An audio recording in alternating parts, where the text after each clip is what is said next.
don't buy pre-sale. Hey everybody, Espira, and today we're going to be taking a look at the pre-release prices for a bunch of cards on the market, kind of give us an idea of roughly where things are shifting in regards to the value of the first set of Fusion World. The one takeaway I want you guys to take away from this in regards to being able to buy cards early and stuff like that is that you really should just wait for the full release of the set. I know everyone's really excited because they got booster boxes and there's cards floating around, but the set hasn't officially released and there is a very small amount of product going around. Now, don't get me wrong, I do think there is a shortage of product floating around, primarily from the fact that the pre-orders for the game were really bad, but nevertheless, I don't think that changes the fact that we are going to see a lot of prices stabilize, chill out as more product enters the market. With those caveats out of the way, we can take a peep at what TCG Player is looking like for these things. And I think when it comes to sealed product for sure, the prices are really iffy.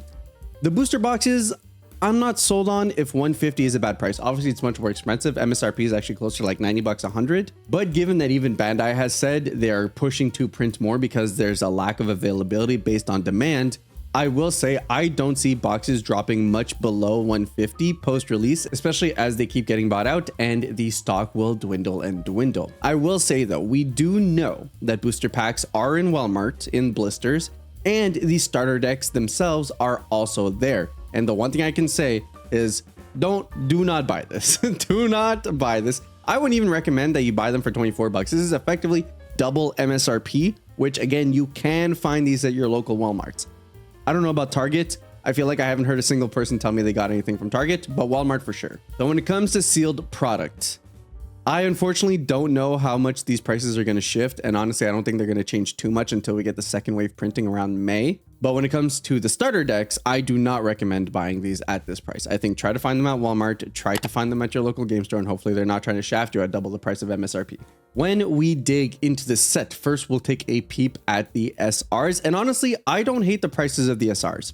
I do think they are going to go down post-release, and I always recommend buying singles if you're looking to play the cards. So regular SRs, rares, what have you, about a week or two after the full release of the game, as more cards flood the market, people get their boxes and they're able to flip them on TCG Player as opposed to it just being stores that have pre-sales up. But I don't hate these prices. You know, when we're looking at the most played colors at the moment being green and yellow, we're looking at Vegeta and Cooler chilling in the $15 range. And then everything else is kind of hovering around 10 to 8 ballpark. Here we've got Beerus at about 9. We've got Android 18 at 11.50, $10 for the double strikers, 10 bucks for the Goku Black, 8 bucks for the Trunks, 8 bucks for Frieza, which is solid. The fact that Mai is just 8 bucks is kind of crazy, but Blue is in this weird space right now where it's kind of hard to establish exactly where the deck wants to be.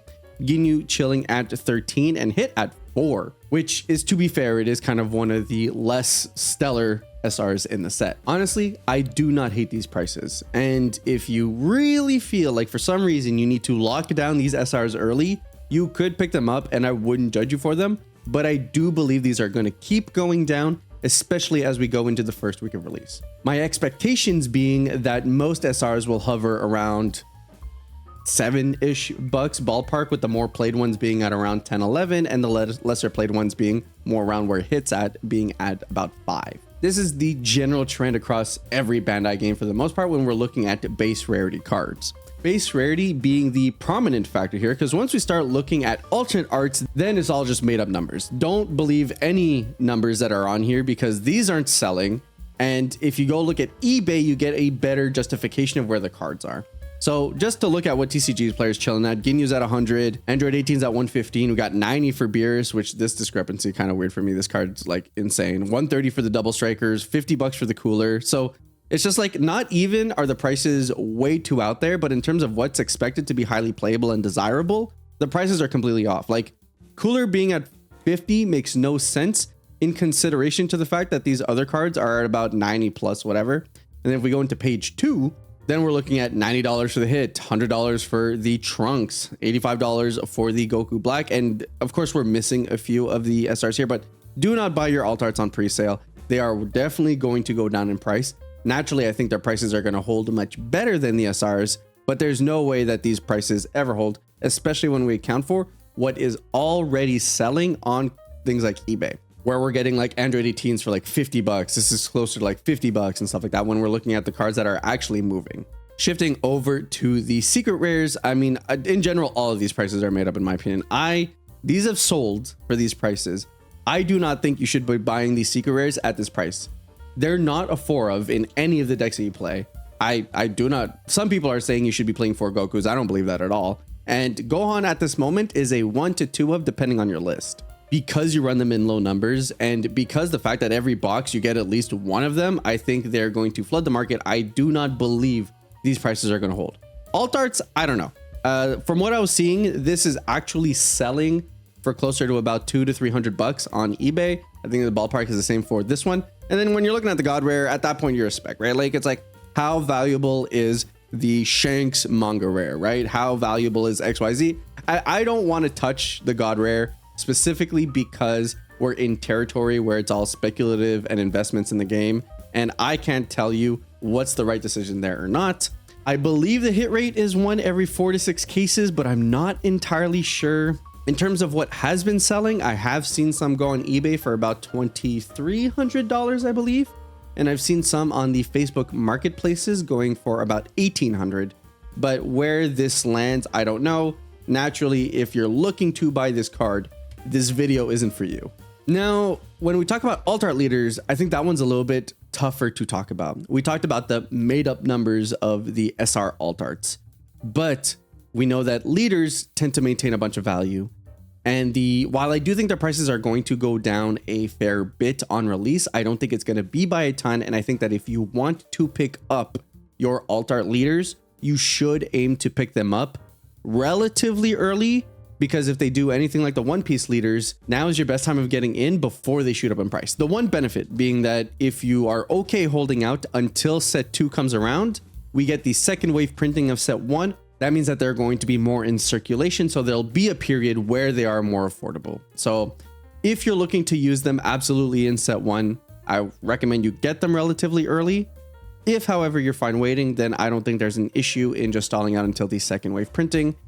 You know, we're looking at $250 for Ginyu, out of stock for the Beerus, but that's fine. I guess no one's really posted anything. $200 for the androids.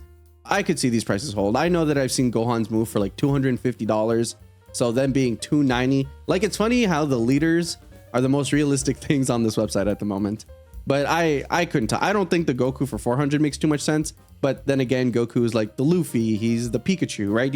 Goku is the brand. So I'm not all that surprised there, but I couldn't tell you, honestly. I think in the ballpark of $100 to $200 is probably fine for alternate art leaders. And thankfully, the second wave should help with a lot of that as we go into May. But I really can't say it one way or another when it comes specifically to alt art leaders. I can confidently say the numbers are made up when we look at like these. Like, this is absolutely ridiculous in my opinion. When it comes to the secret rares, I also think for the most part, these prices are made up and don't make too much sense. In terms of the leader, I could not tell you guys, honestly. I think honestly, if you really like an alt art leader and you buy one for like $200, while I do think that's expensive, I wouldn't be shocked, especially if this game gets a little bit of price memory based on One Piece. At the end of the day, it's very simple. Don't be stupid. The card prices are ridiculous, but the game hasn't released yet. Part of the discussion that I do find a little bit buggy, that like, oh, there's no product, there's no this, no that. And while like I understand that, and a big part of that has primarily to do with the fact that your shop probably didn't pre-order any because they didn't think the game was going to do well. It is also weird, these conversations going around when the set hasn't even released yet. Technically, it was just supposed to be starter decks last weekend, and then sales of the regular product opening up this weekend. So the market's going to open up. There's going to be more cards in circulation. Prices are going to dwindle down. If you really want to open booster boxes, though, kind of sucks, but you probably should have been there and asking for it months in advance. But most people are pretty bad at doing that. At the end of the day, most of this is speculative. I'm not a big market watch channel. I don't plan on doing this all that often, but I do think it was kind of good to get a general PSA out there in terms of what prices are looking like and where people's expectations should be more so aligned. Probably do another one a couple of weeks into release, kind of see where everything has settled down and kind of give people recommendations on what I think they should and shouldn't be picking up. But at the end of the day, I think base rarity, if you're looking to pick up any deck, this game is incredibly affordable. When it comes to alt arts, they're luxury items. At the end of the day, if they're unaffordable, it's like good for stores, bad for a few players, but at the end of the day, it's a net positive. So it's kind of tough to say. But either way, if you guys want more videos, subscribe button's on there, and I'll catch you guys on the next one.